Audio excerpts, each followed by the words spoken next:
Notification ಆಗಿದೆ. ಕಾಂಗ್ರೆಸ್ಸಿನ ಒಬ್ಬ ವ್ಯಕ್ತಿ ಸುಪ್ರೀಂ ಕೋರ್ಟ್ ಹಾಕಿ ಅದನ್ನು ತಡೆಯುವಂಥ ಕೆಲಸ ಮಾಡಿದ್ದಾರೆ. ಕಾಂಗ್ರೆಸ್ನಲ್ಲಿರುವಂಥ ಶಾಸಕರು ಕಾಶ್ಯಪ್ಪನವ್ರು ಹಿಡಿದು ಎಲ್ಲರೂ ಏನು ಹೇಳಿದ್ರು, ನಾವು 2A ಬೇಕು ಅಂತ ಹೇಳಿದ್ರು. ಯಾವಾಗ ರಾಜ್ಯ ಸರ್ಕಾರ ನೋಟಿಫಿಕೇಶನ್ ಏನು ಮಾಡಿತ್ತು 2D, ಅದನ್ನು ಬೆಳಗಾವಿ ಚೆನ್ನಮ್ಮ ಮೂರ್ತಿಯಲ್ಲಿ ಸುಡುವಂಥ ಪ್ರಯತ್ನ.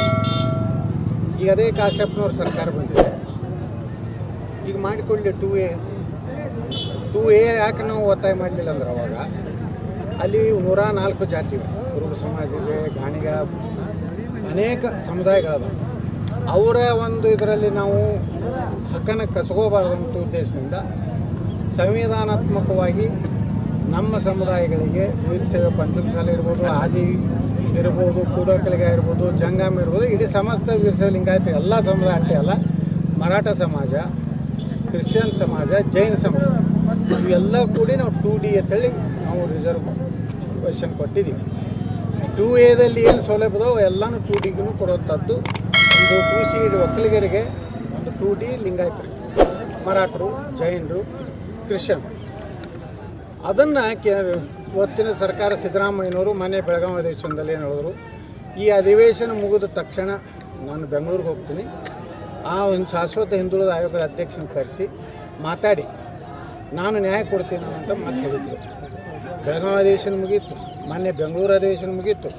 ಅದರ ನಂತರ ಸಹ ಇನ್ನೂವರೆಗೆ ಸಿದ್ದರಾಮಯ್ಯನವರು ಕರೆದು ಯಾವುದೇ ಸೂಕ್ತ ನಮ್ಮ ಏನೊಂದು ಹೋರಾಟಕ್ಕೆ ಅವರು ಯಾವುದೇ ರೀತಿಯ ಒಂದು ಭರವಸೆಯನ್ನು ಈಡೇರಿಸುವಂಥ ಕೆಲಸ ಮಾಡಿಲ್ಲ. ಇವತ್ತಿನ ದಿವಸ ಇವತ್ತೇನು ಕಲ್ಯಾಣ ಕರ್ನಾಟಕದ ಈ ಒಂದು ಕ್ರಾಂತಿಕಾರಿ ಒಂದು ಭೂಮಿಯಲ್ಲಿ ನಾವು ನಿರ್ಣಯ ಮಾಡ್ತೀವಿ. ಈ ಕಾಂಗ್ರೆಸ್ಸಿಗೆ ಒಂದು ವಾರದೊಳಗಾಗಿ ನಮ್ಮ ಘೋಷಣೆ ಮಾಡೋದಿದ್ದರೆ ಲೋಕಸಭಾ ಚುನಾವಣೆ ಬುದ್ಧಿ ಕಲಿಸ್ತೀವಿ. ಹಿಂದೂ ಪರ ಅಜೆಂಡಾ ಹಿಡಿದಂಥ ಪ್ರತಾಪ್ ಸಿಂಹ ಆಗಿರ್ಬೋದು, ಶೋಭಾ ಕರಂದ್ಲಾಜೆ ಅವ್ರದ್ದೇ ಒಂದು ಟಿಕೆಟ್ಗಳು ಡೌಟ್ ಅಂತ ಇದ್ದಾರೆ. ಈಗ ಅವ್ರು ಅದರಲ್ಲ ಪೂಜ್ಯ ತಂದೆ ಮತ್ತು ಪೂಜ್ಯ ತಂದೆಯ ಮಗ, ಅವ್ರ ಜೀವನನೇ ಇದೇ ಮಾಡ್ಯಾರ. ಅವ್ರ ಅಪ್ಪ ಮಕ್ಕಳು ಬರೇ BJP ಅಭ್ಯರ್ಥಿಗಳು ಸೋಲಿಸ್ಬೇಕು, ನನಗೆ ಸೋಲಿಸಲಿಕ್ಕೆ ವಿಜೇಂದ್ರ ರೊಕ್ಕ ಕೊಟ್ಟು ಕಳಿಸಿದ್ದ. ಅವ್ರ ದಂಧದು ಐತಿ ಹೊಟ್ಟೆ. ಅವ್ರ ಅಪ್ಪ ಅಲ್ಲಿ ರಾಘವೇಂದ್ರ ಕೇಂದ್ರ ಕ್ಯಾಬಿನೆಟ್ ಮಂತ್ರಿ ಆಗ್ಬೋದು, ಸಣ್ಣ ಮಗ ಮುಖ್ಯಮಂತ್ರಿ ಆಗ್ಬೋದು, ಇನ್ನೂ ಮನೆಗೆ ಚಳ್ಳಿ ಮಿಳ್ಳಿ ಅದಾವೆ, ಅವೆಲ್ಲ ರಾಜ್ಯಸಭಾ ವಿಧಾನ ಪರಿಷತ್ ಆಗ್ಬೋದು, ಬೆಕ್ಕನಾಯಿ JDP ಮೆಂಬರ್ ಆಗ. ಇದು ಯಡಿಯೂರಪ್ಪನ ಕೊನೆಯ ಕನಸು. ಯಡಿಯೂರಪ್ಪ ಎಂದೂ ಲಿಂಗಾಯತರಿಗೆ ಏನೇನು ಉದ್ಧಾರ ಮಾಡಿಲ್ಲ, ಕುಟುಂಬ ಉದ್ಧಾರ ಮಾಡ್ಕೊಂಡಿಲ್ಲ. ಯಡಿಯೂರಪ್ಪನೇ ಲಿಂಗಾಯತಲ್ಲ ಅಲ್ವಾ, ಒಂದು 3-4 ಸ್ವಾಮಿಗಳು ಹಿಡ್ದಾನ, ಅವಕ್ಕೆ ರೊಕ್ಕ ಕೊಡ್ತಾನೆ, ಅವ್ನ ಪರವಾಗಿ ಅವರು ಸ್ವಾಮಿಗಳು ಆಶೀರ್ವಾದ ಕೊಡ್ತಾರೆ. ಈಗಾದರೆ ಪಾರ್ಟಿ